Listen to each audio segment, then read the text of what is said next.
Hi, I'm Lucy Davis, and I'm an architect in Chapel Hill, and I'm a North Carolina native. I grew up in Charlotte and then moved to Chapel Hill after graduate school. I went away to high school, to the North Carolina School of the Arts during its first 3 years, and then I went to Swarthmore College as an undergraduate and majored in philosophy and music. Then I worked for a year after college, and then I went out to the West Coast and got a master's degree in architecture from the University of Oregon. And I took 2 terms of my graduate study at the University of Auckland in New Zealand. So after all those kinds of experiences, traveling and seeing other places, I always knew I wanted to come back to North Carolina, and Chapel Hill seemed like a very interesting place to live, a place that I'd visited as a child. Both my parents attended college here. When I was growing up in Charlotte, I was always interested in making things and building things. When I was in about the 3rd grade, my dad added on to the very small house that he had built for my mother and father when they first got married. And then he had the contractor leave all the extra building materials in the yard for us to play with or build things with. So we built forts and tree houses and carts and all kinds of things. And I guess that really was the beginning of my interest in building that and watching the addition to the house. The area around where I grew up was rapidly becoming a suburb of Charlotte, and there were subdivisions going in, and we used to wander through all the houses and at the different stages of framing and so on, and building just always really interested me. I also really like to draw, and I like to kind of direct things. I directed neighborhood plays and other things like that. So anyway, architecture kind of seemed like a natural fit. Then I got involved in music when I was a teenager, and really sort of forgot about architecture as a profession for a while. Although when I was at the School of the Arts, one of my teachers there and a visiting teacher from North Carolina State suggested that I might really look at architecture as a profession. And so I did. I applied to State and was accepted. But I went for an interview, and the dean was not very encouraging of women going into architecture back then. And so I decided to go ahead and go to Swarthmore College and get a liberal arts education.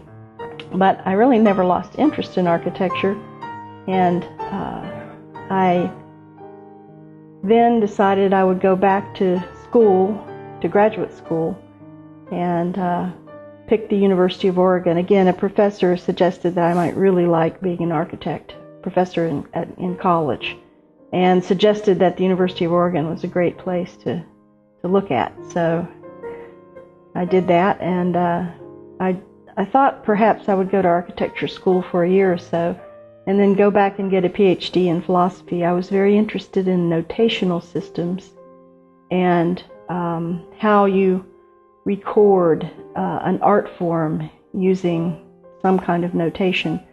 That was from my interest in music and musical notation. And there's also a kind of dance notation that is used. But when I got to architecture school, I just really loved it. And so I never looked back after that. After I got out, I worked for a year in Oregon with the Willamette Community Design Center and doing private projects on my own. I got a lot of referrals from faculty members at the school. People in town would call and ask for someone who could design an addition or a renovation for their houses. And I got a lot of referrals that way. And then I worked for the Willamette Community Design Center, which did architectural work for nonprofit groups in Oregon. Then I decided to come back to North Carolina and move to Chapel Hill, where I worked with a group that did design build. And I had always been interested in building as well as design. That's been an important part of my career. I bought a house when I was in graduate school and proceeded to knock a hole in the wall and add a dining room and a deck, and did all the work myself with another friend she was a building inspector and had graduated from architecture school earlier. And that was a great experience. And so when I got to Chapel Hill, I loved the idea of doing building as well as design. And when I first started working with this group, I did mostly building, worked actually on construction projects. And so after that group split into two groups, and then after a couple of years I went out on my own. I have an unlimited general contractor's license and also became a licensed architect. And so I have always combined building and design and real estate development as well. I've built spec houses and office buildings and neighborhoods and all manner of things. So I got to have a fairly large outfit. For a while we had about 22 people working, but then gradually over the last years I've pared things down, and now I mostly do consulting and conceptual design work and take care of some buildings that we own and rent out. So one of the reasons that I decided that I'd rather live in Chapel Hill than Charlotte is that I thought the architecture here was much more interesting and that there'd be more opportunities to do more contemporary architecture in Chapel Hill rather than in Charlotte, especially in the residential area. When I was growing up, my dad had a paper company that sold building papers. It was a wholesale paper company, and I always worked during vacations and summers for him.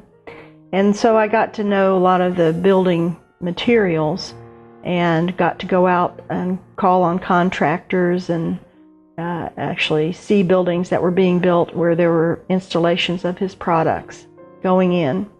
And he also developed industrial projects in Charlotte. So I got to see those being built, warehouses and that sort of thing. So I guess I was always familiar with building when I was growing up. I come from a family of engineers as well. My grandfather was a civil engineer on the Blue Ridge Parkway, and my dad moved from one mountain town to another as the parkway was being built. So I heard those stories when I was growing up, and my uncle, my dad's brother, is a civil engineer and architect. And then my great uncle was the dean of engineering at West Virginia University. So I was always around building and design as a child. Well, the architecture that I grew up with was, of course, mostly very traditional, especially in Charlotte. Although the commercial architecture there was more interesting. And there were some good modernist architects, but they were mostly working in the commercial areas. I thought, especially, as a woman, I thought it might be difficult to really establish myself so that I could do interesting independent work. And that's one reason I guess I went out on my own fairly early in my career. I've always thought it was important to design that the design was clear, that there was a hierarchy of spaces. And I've always tried to introduce natural light into my projects, especially into the interior where often, a building is kind of dark. I think that it's important to have a family of materials that are used in a logical kind of way. In this house, for example, I have ash floors and maple. Those are my two light woods. And then I have fir and cherry as my two darker woods. And I've used those, the ash and the maple are primarily used as surfaces, and the cherry and the fir are primarily used as trim materials and cabinetry materials.